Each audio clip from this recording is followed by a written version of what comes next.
नमस्कार दोस्तों, अरु लीगल एकेडमी में आपका बहुत बहुत स्वागत है। दोस्तों आज हम बात करेंगे कि जो मोटर व्हीकल एक्ट से रिलेटेड जो कानून देश में आया हुआ है उसमें ट्रांसपोर्टर और ड्राइवर्स को काफ़ी प्रॉब्लम हो रही है, जिसमें वो लोग स्ट्राइक कर दी हैं यानी हड़ताल कर दी हैं और सारी गाड़ियाँ ठप कर दी हैं, जिससे बहुत सारे जो ट्रैफिक्स में प्रॉब्लम आ रही, लोगों को किसी भी चीज़ की सप्लाई नहीं हो पा रही, जैसे पेट्रोल डीजल या जो भी ज़रूरी चीज़ें हैं, तो वो क्यों प्रोटेस्ट कर रहे हैं इस बारे में बात करते हैं। लेकिन दोस्तों आपसे रिक्वेस्ट करूँगा कि चैनल पर नए हैं, मेरे चैनल को पहली बार देख रहे हैं तो कृपया चैनल को सब्सक्राइब करके बेल आइकन प्रेस कर लीजिए और लाइक बटन प्रेस कर लीजिए दोस्तों।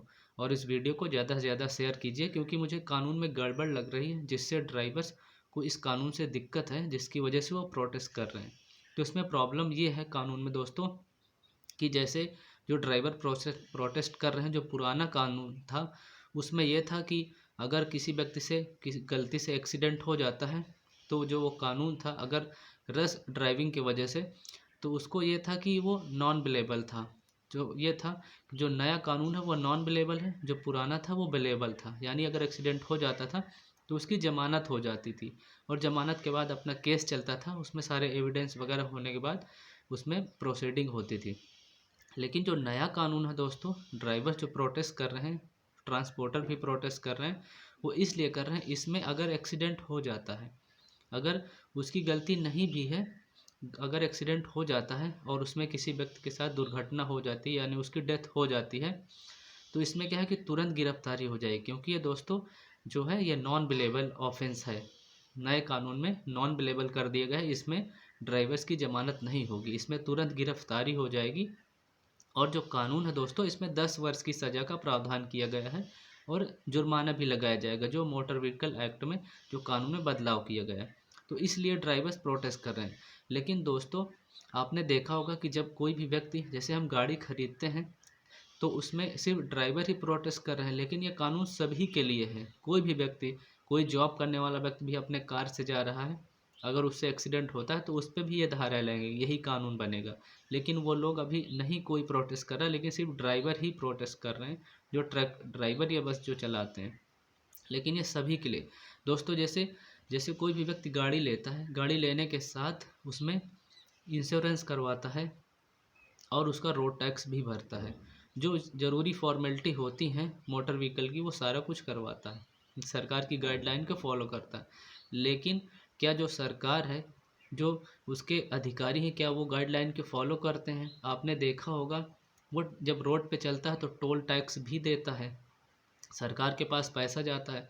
लेकिन क्या सरकार ये जिम्मेदारी तय करती है कि रोड जो बनाती है उसमें, आपने देखा हो कहीं कहीं इतने सारे गड्ढे रोड में रहते हैं कि लोग, कई बार तो गड्ढे होते हैं, कई बार गड्ढों में ही सड़क होती है, तो उसमें ड्राइवर्स को ये ढूंढना पड़ता है गाड़ी हम कहाँ से बचा कर निकालें। तो इस वजह से भी बहुत सारे एक्सीडेंट होते हैं। लेकिन सरकार का कोई भी अधिकारी इस बात की, सरकार ने कोई जवाबदेही कानून में तय नहीं की है। तो ये सबसे बड़ी गड़बड़ तो कानून में ये है। उसमें ये होना चाहिए कि जो रोड है वो ठीक होने चाहिए। अब जैसे कोई भी ड्राइवर गाड़ी लेके जा रहा है, मान लीजिए उसके सामने गड्ढा आ गया, उसको पता नहीं है, तो साइड में वो थोड़ा अगर लेफ्ट राइट करता है, किसी व्यक्ति का टक्कर लग जाता है, तो एक्सीडेंट होने की संभावना बिल्कुल है। तो जिसको टक्कर लगा तो उसने तो सावधानी से गाड़ी चलाई, लेकिन जब रोड में प्रॉब्लम थी तभी तो एक्सीडेंट हुआ। तो इसमें अधिकारियों की जवाबदेही भी कानून में होनी चाहिए कि रोड प्रॉपर हो, क्योंकि जब गाड़ी का इंश्योरेंस होता है, रोड टैक्स देता है, तो रोड क्यों नहीं सही बनते दोस्तों। अब इसमें यह भी एक गड़बड़ है कि जैसे मान लीजिए कोई भी गाड़ी लेके जा रहा है, अगर कोई सामने वाला व्यक्ति आके उसमें टक्कर मार देता है, उसकी डेथ हो जाती है सामने वाले की, तो इसमें जो गाड़ी चला रहा था उसकी क्या गलती है, क्योंकि सामने वाला आके उसमें भिड़ गया है। लेकिन अगर वो व्यक्ति भाग जाता है हिट एंड रन के मामले में, तो उसको 10 वर्ष की सज़ा कर दी गई है।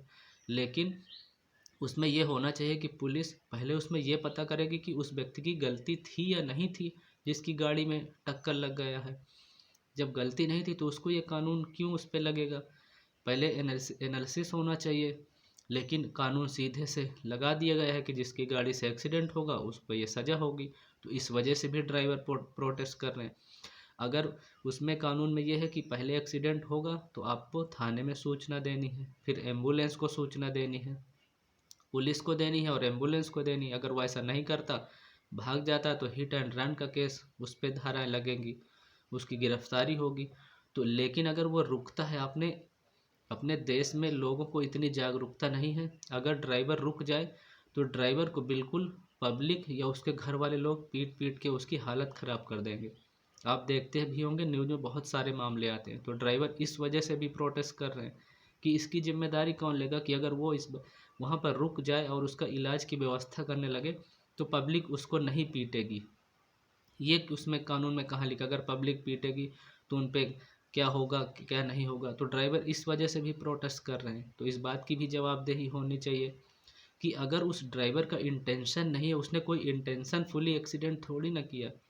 अगर इंटेंशन उसका था एक्सीडेंट करने का तो वैसे भी धाराएं बनी हुई हैं कि उसके ऊपर हत्या का केस चलेगा। लेकिन अगर वो गाड़ी चला रहा है, उससे बिना वजह मान लीजिए वो सावधानी पूर्वक चला रहा, कोई व्यक्ति आके उसमें भिड़ गया है या किसी रोड में गड्ढा था उसके वजह से उस व्यक्ति को दाएं बाएं लेने में कई बार टक्कर लग जाती है, तो ये सारी कानून में गड़बड़ है। और अधिकारियों की भी जवाबदेही होनी चाहिए कि प्रॉपर रोड और अच्छे रोड बनाए जिससे कोई हादसे ना हो। जो भी गाइडलाइन है वो ठीक प्रकार से सारी जगह पालन किया जाए। लोग आप देखते होंगे कि कोई व्यक्ति मान लीजिए ट्रक ड्राइवर सीधे लेके जा रहा है, उधर से रॉन्ग साइड से लोग बाइक से आ रहे हैं, उसके वजह से एक्सीडेंट हो जाता है, उसमें ड्राइवर की क्या गलती है। तो बहुत सारी अभी लोगों को बहुत सारे जो सरकार है इसमें कानून में गड़बड़ है, क्योंकि अगर वो सूचना देगा पुलिस को एम्बुलेंस को, पब्लिक उसको पीट के उसको मार देगी। तो इसलिए वो रुकता नहीं है ड्राइवर, इसलिए भाग जाता है। तो ये भी इसमें गड़बड़ है। ये सारी समस्याएं हैं कि आपको सबसे पहले कानून लगाने से पहले रोड ठीक कीजिए, जो ट्रैफिक नियम है उनको ठीक कीजिए। कोई भी सारे जो भी कट्स वगैरह रोड में खुले होते हैं, कोई कहीं से भी गाड़ी चढ़ा देता है, इधर से निकालता है।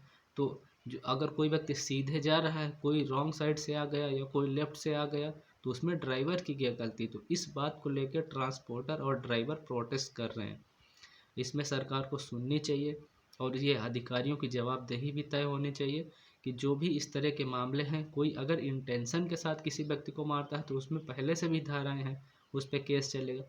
लेकिन अगर किसी उसका इंटेंशन नहीं था, वो अपने ठीक प्रकार से गाड़ी चला रहा था, सीधे जा रहा था, तो उसमें ये कानून क्यों उनके ऊपर लगेगा, इस बात का वो प्रोटेस्ट कर रहे हैं। तो दोस्तों, जो मैंने एनालिसिस किया है, जो लोग अब बता रहे हैं, उसके हिसाब से कानून को इसमें सरकार को ध्यान देना चाहिए और उनसे बातचीत करके इसमें कुछ बदलाव करने चाहिए। तो दोस्तों, आशा करता हूँ जो वीडियो बनाया है आपको ज़रूर पसंद आएगा। वीडियो को ज़्यादा से ज़्यादा शेयर कीजिए। Thank you so much watching for this video. Stay connected. जय हिंद एंड जय भारत।